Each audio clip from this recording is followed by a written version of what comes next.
EWTN is on location for the National Evangelization Conference. Today, Father Rafael Capo examines evangelization and Hispanic ministry. Well, hello everybody. I'm really happy to be here with you. It's always good to connect with people that are serving the church, especially through evangelization programs, and you're the people doing the work. So I pray for you, and I also ask you to pray for my own ministry. Last November, I was talking to a group of high school students, and I asked them, when did the first Thanksgiving happen?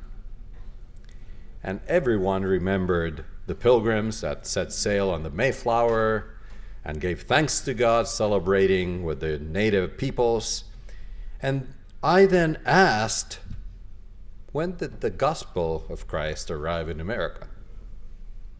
And they also said, well, was it with the pilgrims?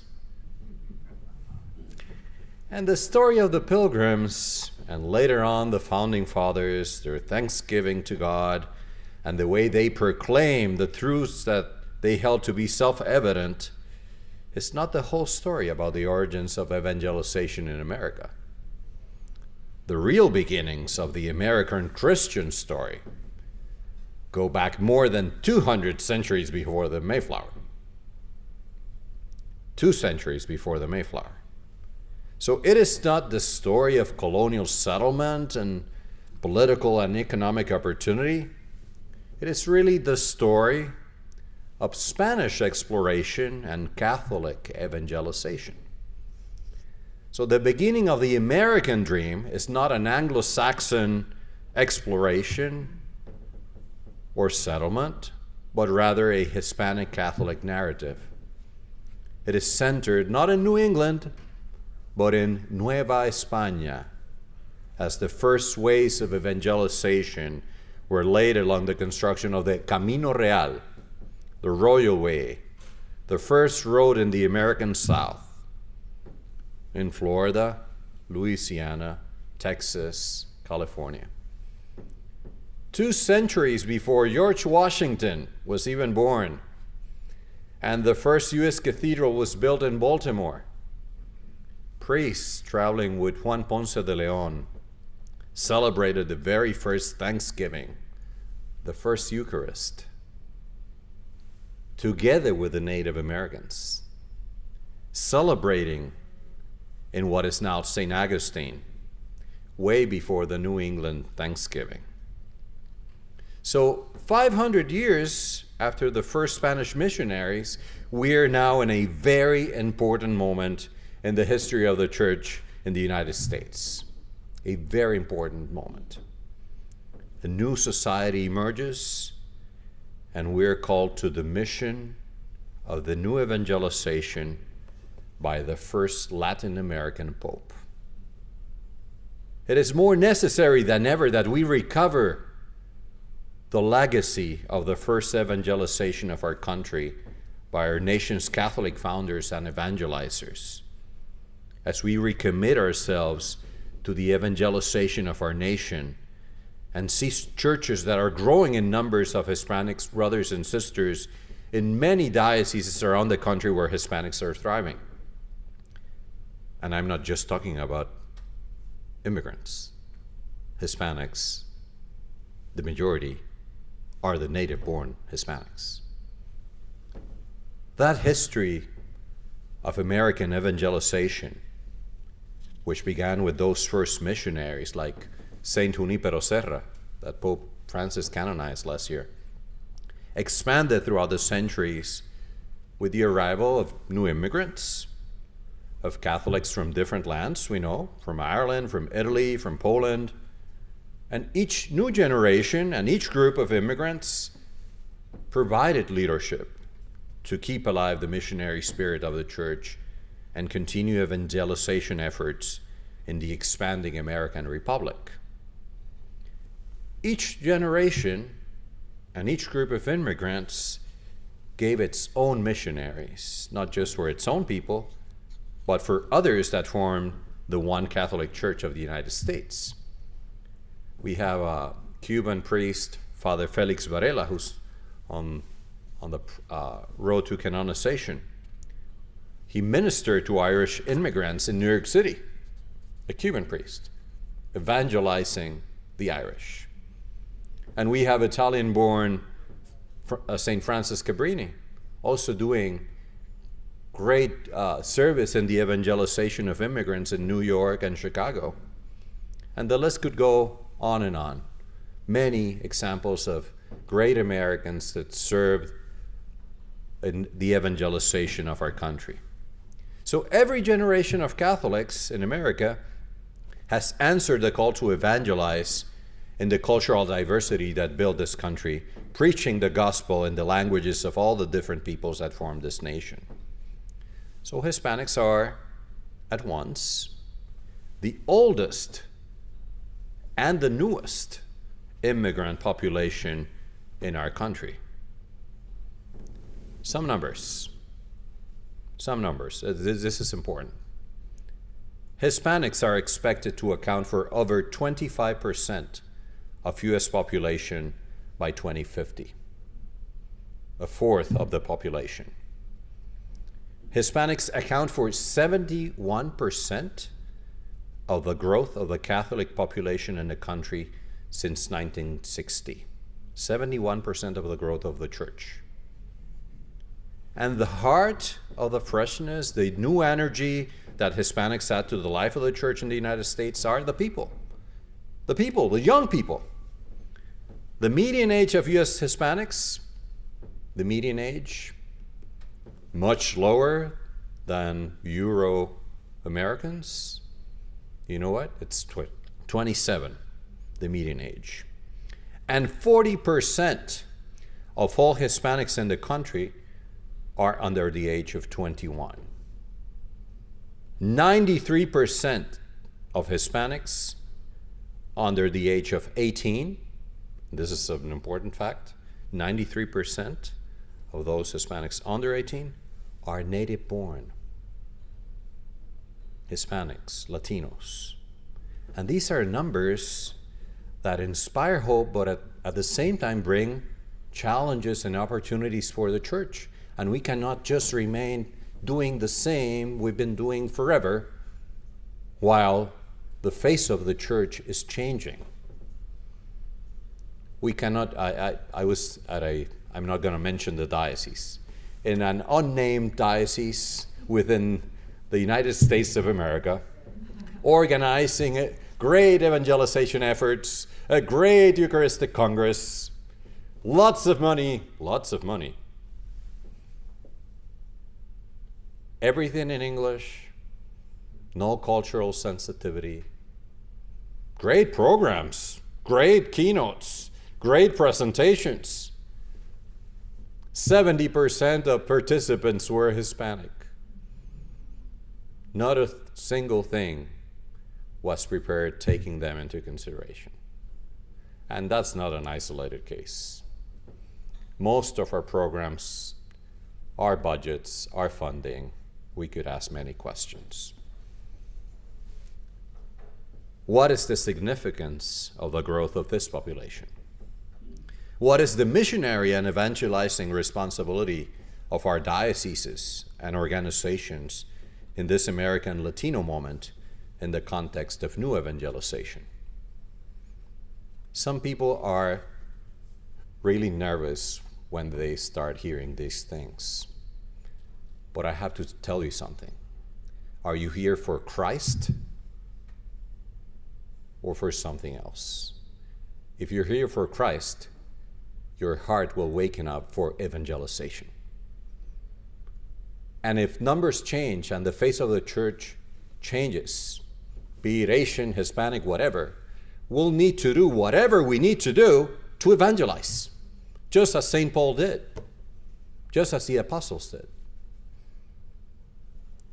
The vitality of Catholicism in the United States in this century will depend largely on how we respond and we embrace the growing Hispanic presence and respond to the pastoral needs of this community. Only 50 years ago, most Catholics in the country were white Euro-Americans. But some years later, we find ourselves being part of a church that is highly diverse in terms of culture, race, ethnicity. And today, nearly half of all Catholics in the country share a Hispanic background. This reality requires an appropriate and creative response, a renewed commitment from all of us to share the good news of Christ with one another. As the Hispanic presence grows in the church, and especially in the Southeast, celebrating the liturgy, praying together, serving others, especially those in need, everything the church does will require that we learn more and more about the Hispanic Catholic experience and give a strong pastoral response to this ecclesial and social context. And we're living a true blessed moment, a moment of grace when Pope Francis is calling the church to a missionary discipleship. And we're against the backdrop, and that calling, against the backdrop of demographic expansion that has made Hispanics the largest minority in the country. And these are important facts and numbers that we need to remember. That presence, with its gifts and contributions, questions and challenges, is profoundly transforming the U.S. Catholic experience. But I ask, has the church, and we are the church, has the church adjusted its structures and pastoral commitments to appropriately serve and evangelize the millions who are bringing new life to thousands of faith communities and writing a new chapter in the history of U.S. Catholicism? Are we prepared to acknowledge that the church in the country today is Catholic, American, Hispanic, as well as African American, Asian American, Native American, and Euro-American? These are vital questions. We cannot afford to ignore them and remain doing the same. The Hispanic presence is a gift and an opportunity for the church to look at the 21st century with renewed hope and to creatively respond to the call to the new evangelization. But the vibrancy of the Hispanic presence comes not without challenges. We know that. And if you're in a community, in a parish where there's a big Hispanic presence, you know there's always tension between cultures, languages. But that's normal. It's human. Don't we have struggles in our own families? And that's family, so imagine when we're not talking a broader sense. We must also pay close attention to the challenges of the present moment. And I'm going to mention 8 challenges that are very important in Hispanic ministry. One is the urgent need of new generations of pastoral leaders with appropriate intercultural competencies. Not just Hispanic pastoral leaders, but in the wider church, everybody. We all need those intercultural competencies to learn how to work together in the cause of evangelization. Second, the need to build integrated communities where all members find themselves at home through integration and community. Third, there's a growing need for resources for ministry in parishes serving Hispanic Catholics. We have great programs and services and materials and resources for evangelization, but if you look at the demographics and the numbers, are those representative of the majority, because it's not now a minority, of the majority of Catholics? We have very few resources, and it's disproportionate. And I think the Lord would tell us something. Where are we putting the money? To evangelize a small minority while we forget and neglect the big numbers, where those big numbers not all are poor, but a big percentage of those numbers are very poor. So shouldn't we put more efforts and resources for the evangelization of those Catholics? Fourth, the need to foster vocations among Hispanics, native-born Hispanics. We do great things in vocations ministry, but we're forgetting vocations outreach and vocations ministry with native-born Hispanics. And we're going to arrive late. We're lacking Hispanic, Latino priests, deacons, sisters, and male and female religious in the church to serve those Hispanics. 5, we have the need to improve the conditions within which volunteers in Hispanic ministry serve. We need to procure adequate ministerial formation, professional support, and integrating them more intentionally into the structures of the parish organization. It saddens me that many parishes have paid staff for mainstream ministries. I know parishes that have youth, young adult ministers with their salary from the parish, and they have a 30-member youth or young adult group, while there's 75 young Hispanics meeting somewhere else because they won't be given space in the parish, or because that other small group is meeting, and they have to be served by a volunteer. Isn't that a scandal? It is. But we're happy doing things the way it's always been. 6, we need pastoral outreach to Hispanic youth, especially those native-born Hispanics, with appropriate investment in ministry. Because if we don't do it, we're losing them. We're losing, in big numbers, those young Hispanics, which are the majority of young people in the Catholic Church in the United States. If we don't minister to them in a cultural sensitive way, that many times it's not just the language, it's culture that matters. But sometimes pastors say, no, they speak English, and I just want one group in my parish. That's going to create division if we have. What's your goal? Is it evangelization or making a melting pot?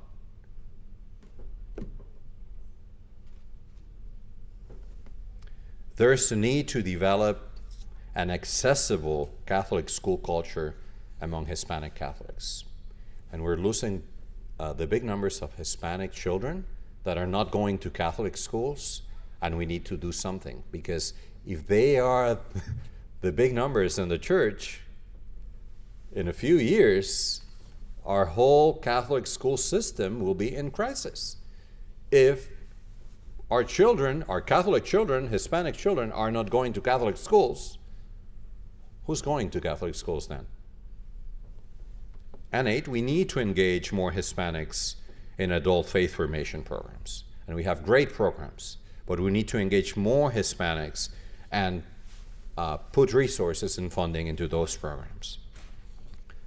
I know the challenges are great, but the bishops have also mentioned that it's not just the challenges.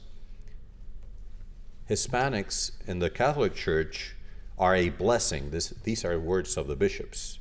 They are a blessing of God and a prophetic presence that has turned many dioceses and parishes into communities of faith, an integral part of the life of the mission of the Church. So we're living a moment of grace, of opportunities, of challenges, a true kairos. Just a few months ago, we celebrated, the third anniversary of the election of the first Pope from the Americas, the first Latino to ever assume the responsibility of Bishop of Rome. And there are so many implications of that event of having a Latino Pope that visited with us here in the United States, inflamed our hearts, especially of Hispanic Catholics. And there are many consequences of his pontificate in his courageous call to evangelization. He's not just talking about reform of the curie or other things. The heart of his calling is to the mission and to evangelization in all spheres, for the family, for us ministers, for the wider church, for the world. And Pope Francis wrote in Evangelii Gaudium, in the Joy of the Gospel, and you know these words, each Christian and every community must discern the path that the Lord points out, but all of us are asked to obey his call to go forth from our own comfort zone in order to reach all the peripheries in need of the light of the gospel. He's calling us to go forth from our comfort zones. And in this same spirit, and in our particular context here in the United States, we are called to renew the powerful experience of evangelization and formation, of pastoral conversion, and renewed commitment to respond to the growing Hispanic presence, so that in turn Hispanic Catholics themselves can respond as church in the present and the future. Many of us Hispanics and non-Hispanics, even in this room, all of us who serve in Hispanic ministries, have a special role to play at this time of change, because we share with Pope Francis a common pastoral concern, as well as the cultural and religious ethos, experiences, attitudes, values, vision regarding the radical missionary identity of all the baptized, of all the discípulos misioneros, of all the missionary disciples. And this has been an emphasis of evangelization. This is not the way Pope Francis talks and writes with such a passion for evangelization and the mission is not new for us in Hispanic ministry in the United States, as it is nothing new for Latinos, and by Latinos I mean people in Latin America. 4 decades ago, that same missionary spirit, while it was burning in Latin America, it was adapted here in the United States in a national pastoral plan for Hispanic ministry, in the context of what we have called here in the States the encuentros. And it's a very important process that has happened in Hispanic ministry, convened by the bishops, calling the Hispanic communities to raise their prophetic voice through an evangelization process, a formation process, consultation, which ends in pastoral planning. And those have been called the encuentros, which are not events. It's not an event, it's a process, engaging the community, going out to find those that are far from the church, and by evangelization efforts and consultation and listening to their desires, their hopes, their challenges, give a pastoral answer. Give a pastoral answer. And that mission spirit that has been in those encuentros here in the United States was the same spirit that was the spirit in Aparecida. How many of you have heard of Aparecida? Raise your hands. Don't record this. Okay, I'm happy to see many hands raised. I'm happy. In Aparecida, which is a city in Brazil, famous for its Marian shrine, with the second largest church in the world after St. Peter's. After St. Peter's, it's Aparecida. All the bishops of Latin America, with their representation of bishops from the United States and Canada, they met for a pastoral reflection that had the mission in its heart. And it was under Pope Benedict But you know who was the one in charge of writing the document? The final document? Who was the guy in charge? A certain Jorge Mario Bergoglio. Ever heard of him? Yeah. We hadn't heard of him until he became Pope Francis. And that was the heart of that document in Aparecida, the missionary spirit. And I need to stress this connection between that message that has been present not just in Pope Francis's spirit and writings and deeds, but also in Hispanic ministry in the United States and the Latin American processes in the church, because this brings connections for the church that Pope Francis has been issuing as a calling, an impassionate call for evangelization for the entire church. And that change in tone under the leadership of Pope Francis, going to the center, realizing that evangelization is the mission of the church and it's the mission of all the baptized. That should drive our efforts in Hispanic ministry and our connections in the integration of the one Church of Christ in the United States of America. If there ever was a kairos, a grace moment, this is it. And this is so also on a worldwide scale that only a global church like ours can experience and carry out. But for the church in the United States, we Hispanics, we are the leading indicators of its future, and so it falls on us more than on other cohorts who respond enthusiastically and generously with what Pope Francis calls apostolic courage to the moment of grace we're living. The document that came out of that last Latin American Bishops' Conference in Brazil, under the influences of Pope Francis, then Cardinal Jorge Mario Bergoglio, presents some very important key concepts that have been driving Hispanic ministry in the United States for the last decades. And when we hear Pope Francis talking about this and seeing an apostolic exhortation, presenting this for the entire church, and seeing that now our English-speaking brothers and sisters in the church, that the mainstream church in the United States is using this language, we're so full of joy and enthusiasm. Yes, because now we're now speaking the same language that was decades ago reserved to what Hispanic ministry was saying. So it's really enthusiastic.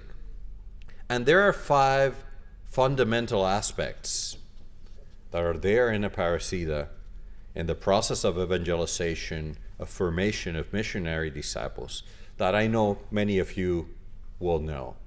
But this is something that if you don't know, you need to learn by heart. Pope Francis is talking about this all the time, and it inspires what he writes in Evangelii Gaudium, in the joy of the gospel. So I'm gonna quiz everybody. You won't be able to leave this room without telling me the 5 points, okay? Those 5 points that have been giving light to Hispanic ministry in the United States and are now a calling to the entire church. It's nothing new. It's nothing new. It's just the way we present it. What are those 5 stages in the evangelization process and the formation of missionary disciples? What is the first one? You know. The first one, the personal encounter with Jesus Christ. Yes, you know that. How many of you have had a personal encounter with Jesus Christ? You better raise your hand. Because if not, Pope Francis says in the joy of the gospel, you should really praying for that. And if you had your personal encounter with Christ many years ago, Pope Francis writes, you should reawaken that encounter in your own life, because that is the source of everything we do in ministry. That personal encounter with the Lord, that only out of the kerygma can our lives become lives of missionary disciples. So the first point is what? Personal encounter with Christ. What is the second one? Once we encounter the Lord, what's the consequence? The consequence is conversion. Conversion. That is the initial response of those who have listened to the Lord in wonder, who believe in Him through the action of the Spirit, and who decide to be His friend and go with Him, changing how they think and live, accepting the cross of Christ, conscious that dying to sin is attaining life. And conversion in Hispanic ministry, that has been expressed in changing structures, in changing the way we serve our people, in making a preferential option for the poor, for the most needy in the community. Second stage is conversion. Good. What is the third one? Once you've had the personal encounter with the Lord and you've had your conversion, you become a disciple. You got it. Discipleship. You start walking with the Lord, and you start maturing in knowledge and love and following Jesus the Master. You walk with your Master, and you learn from Him. And that's where formation needs to come. And that's important in Hispanic ministry. It was expressed, and it's being expressed through formation programs, especially for young Hispanics, in accompanying them, accompaniment, which is a key concept for Hispanic ministry. Acompañamiento, being close, walking together, which after walking together with the Lord in this third stage of discipleship is expressed, number 4, in communion. Walking together not just with the Master, but walking together as one church. So there can be no Christian life except in community, expressed in the unity of our parishes, communities of faith, and our movements. So we walk together in solidarity, in fraternal life. And that's so evident in Hispanic communities. Family, community. We don't like fiesta. No, you know that. You know that. We can throw a party. You know that. It's so important for us Hispanics in our families and in our communities. And number 5, what will be the final consequence? Mission. Mission, you got it. Mission. As we get to know and love our Lord, the disciples experience the need to go out and share the message. So 1, personal encounter with Christ. Conversion, discipleship, communion, and mission. Okay, you're good. You're good, but you cannot leave. Yeah, okay. I have a personal story that connects with these stages of the life of the disciple. And last World Youth Day in Rio, in Brazil, before Zika and the Olympics, it was amazing. It was a blast. Initially, I didn't want to go to World Youth Day in Rio. I've been to many World Youth Days. I was, in fact, at the very first World Youth Day, but that's another story for another day. And I was really like, oh, it's too much. It's too much. But I had young people in my Hispanic ministry efforts telling me, no, Father, you have to organize a group, come with us. We'll organize everything for you. Just, okay, I'll go. And shortly after that, Pope Benedict resigned, and there came the election of Pope Francis. So I was like, wow, thank God I did say yes. So we get to World Youth Day in Rio, a very nice group of Hispanic young adults from several of our southeast dioceses, which we serve out of CEPI, serving from Louisiana to Florida up to North Carolina, Kentucky, Tennessee.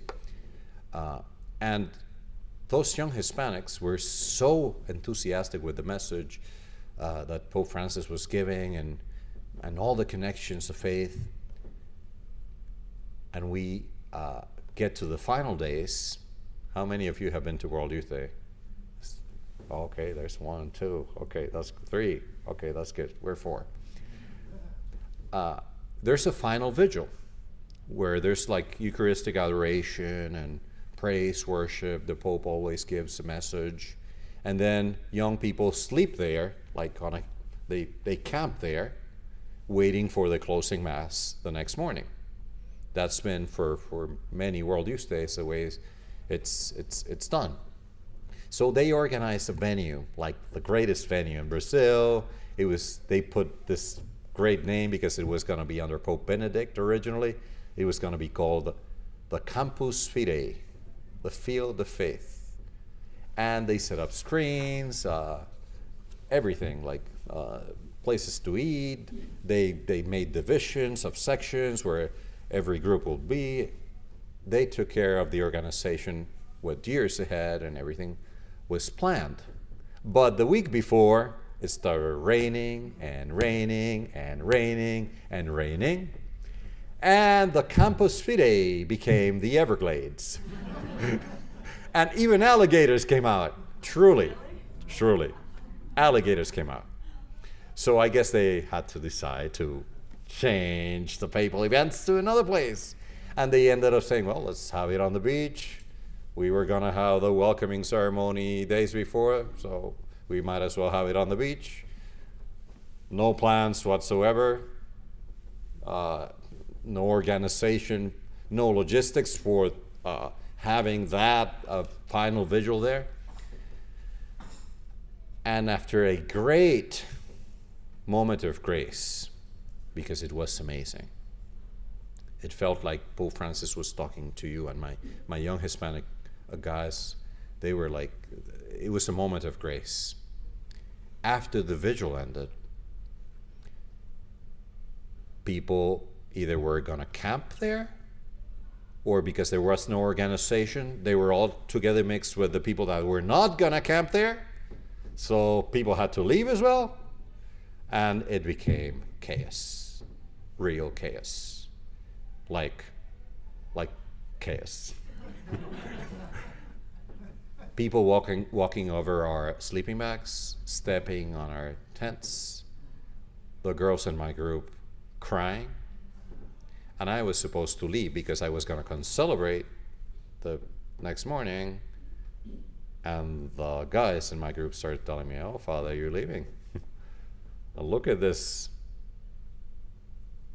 What if something happens to the girls here or something?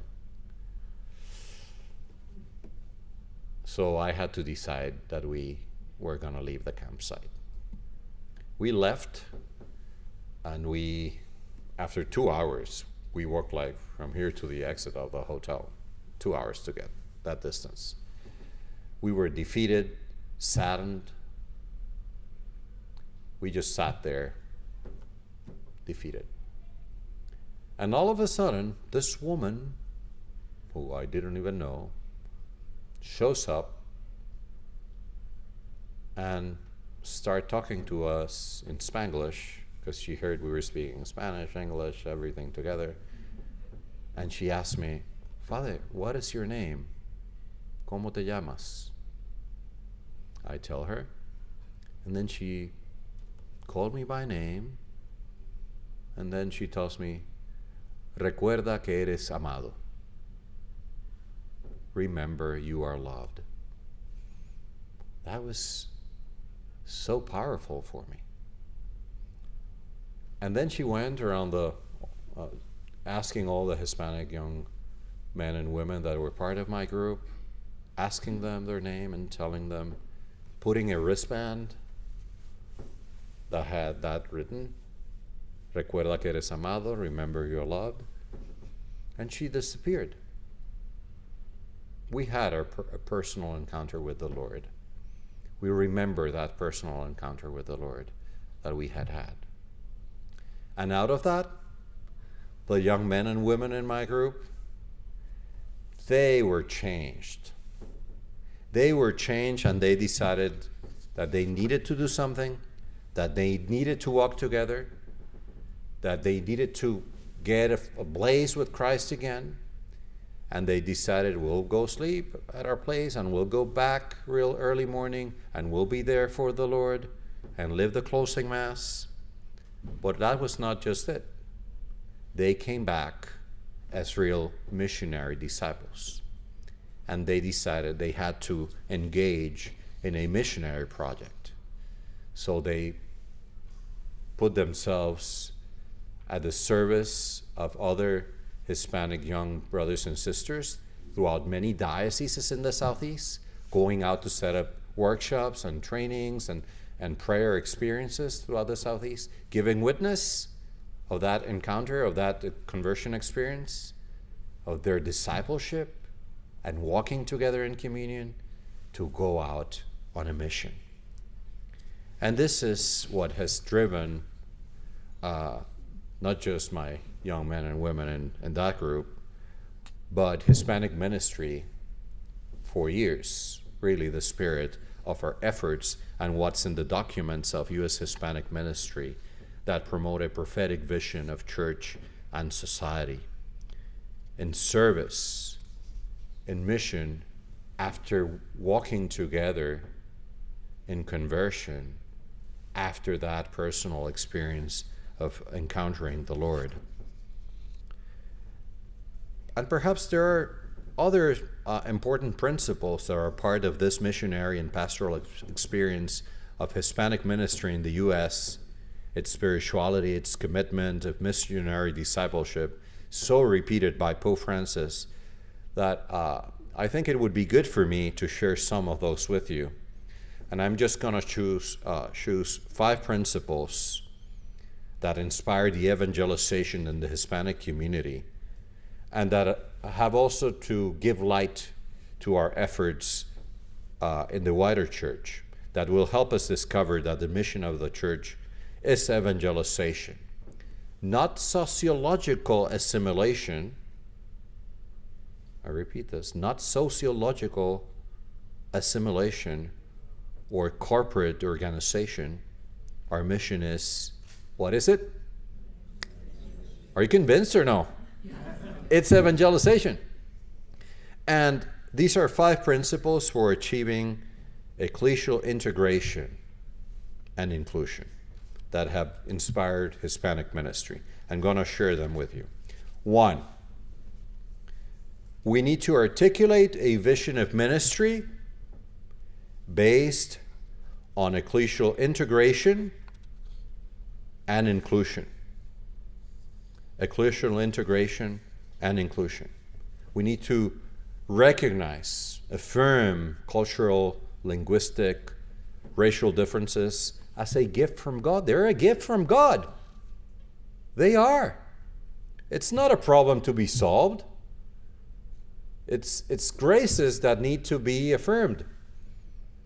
And we need to promote the formation of culturally specific ministries, parish groups, apostolic movements as a mean for conversion and community building. And I repeat this again. Having different groups, affirming those God-given gifts, are not divisive in the church.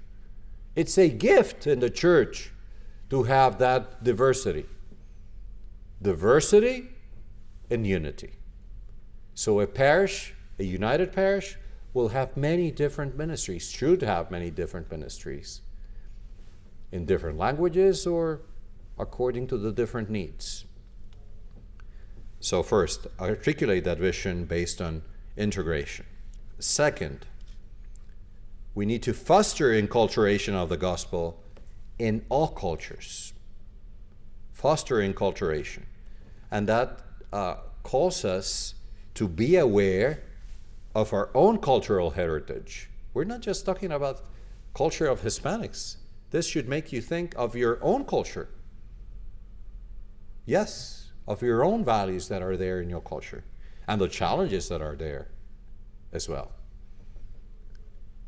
We need to use that concept of enculturation. and be willing to be bridge builders, which Pope Francis repeats all the time. As Pontifex, he's the principal bridge builder rather than gatekeeper. No, we don't want that attitude. We want to be bridge builders, not just gatekeepers. So avoid the tendency to see your culture as better or more valuable than other cultures. Avoid using we, they. That doesn't create unity in our parishes. And commit to the spirit of mission of the new evangelization and its ongoing transformation of all cultures, because all cultures need to be transformed by Christ. All. Yours, mine, every culture. Third principle, and this is very important, and it's key in Hispanic ministry. This is how we work in our pastoral planning. Plan with the people, not for the people. Plan with the people, not for the people. That's how we work, even with our youths, with our young Hispanics. All pastoral plans, we work them with our young people, with the people in our community, by seeing the reality, judging our reality, and acting upon it and planning. That's a very different mindset of most of people that do strategic planning. Most people that do strategic planning in many places, they close themselves in a room, 3 or 4 experts, and they write down a plan, very professional. They polish it like, oh, this is like so professional. Then it comes out of the diocesan office or the parish office, like it's so great. And then they are figuring out why it didn't work after a couple years. You didn't plan with the people. You didn't take them into consideration. You didn't know what their real needs and desires and hopes. Plan with them and listen to their needs and desires. 4, broaden your understanding of ministry groups, programs, structures, and cast a bigger net. Cast a bigger net. Recognize the unique experiences, the needs, the aspiration of each culture, ethnic community in your parish. Understand that the existence of more than one cultural group in your parish is a blessing, not a curse. Promote the formation of culturally specific groups and avoid the perception that allowing the formation of those groups creates division. And number 5, it's empowerment. Empowerment of your people and people from different cultures and ethnicities into leadership positions. Many parishes that have large Hispanic communities, for example, some are still grabbing to leadership as if we might lose something if we let them in to our pastoral council. So the parish, out of 100 baptisms the parish has, 90 are the Hispanic kids. But out of the 10 people in the pastoral council, 10 are Anglo. So there's something wrong there. But they have no information. And we all sitting here in this pastoral council, we have people with theology degrees and everything. Well, are you trying to help them and trying to give formation and empower them? We need to empower them and give formation and create those programs for them and help them and welcome them into the table. And they have to be part of our leadership structures. And that's at the parish level and at the diocesan level. Many dioceses, not just 1 or 2, many dioceses in the States are already, in big numbers, majority of Hispanics. There's dioceses that have 60% Hispanics, dioceses that have 70% Hispanic. Well, there's a diocese that has 95% Hispanic. That's one of those in Texas, in the border. But my question is, are the people working in the diocese representative of those numbers? Are the people working in the parish representative of those numbers? Question. As you can see from those 5 evangelization and pastoral principles that come out of the missionary discipleship that's present in Aparecida and the newest Hispanic ministry, and it's also part of what Pope Francis has in mind in Evangelii Gaudium, we have a big challenge for the church in the United States as we create communion and integration and not assimilation, as many in the socio-political world aspire. This has been the pastoral calling of the U.S. Catholic bishops in what they call the National Pastoral Plan for Hispanic Ministry, in which the bishops call for ecclesial integration, inclusion, and not assimilation. And I'm going to read the words of the bishops. And this is written by the bishops of the United States, approved by the entire USCCB. Integration is not to be confused with assimilation. Through the policy of assimilation, new immigrants are forced to give up their language, culture, values, and traditions. By ecclesial integration, we mean that all cultural, ethnic communities are to be welcome to our church institutions at all levels. They are to be served in their language when possible, and their cultural values and religious traditions are to be respected. Beyond that, we must work together toward mutual enrichment through interaction among all our cultures. So it is integration and not assimilation. Having reflected on these contributions of U.S. Hispanic ministry, realizing and knowing the historical and ecclesial moment we're living in, realizing the wonderful heritage we have received, and the passionate call for evangelization and missionary discipleship Pope Francis is making, we must ask ourselves, where do we go now? What are we going to do? What am I doing? How am I going to contribute to these wider efforts in the evangelization of the church? We all need to respond to the church's missionary call to the new evangelization in direct affirmation of the gospel, and also Pope Francis's call for a new missionary discipleship in the church. A new evangelization that is synonymous with mission, requiring the capacity to set out anew, to go beyond boundaries and broaden horizons. At this moment of grace, we should recognize the Hispanic community among us as a blessing from God. At the crossroads of this kairos, we need to reaffirm and expand on this conviction. We need to affirm that the Hispanic presence in our church constitutes a providential gift from the Lord in our commitment to that new evangelization to which we're called at this moment of history. We need to see the present moment as a time of great opportunity.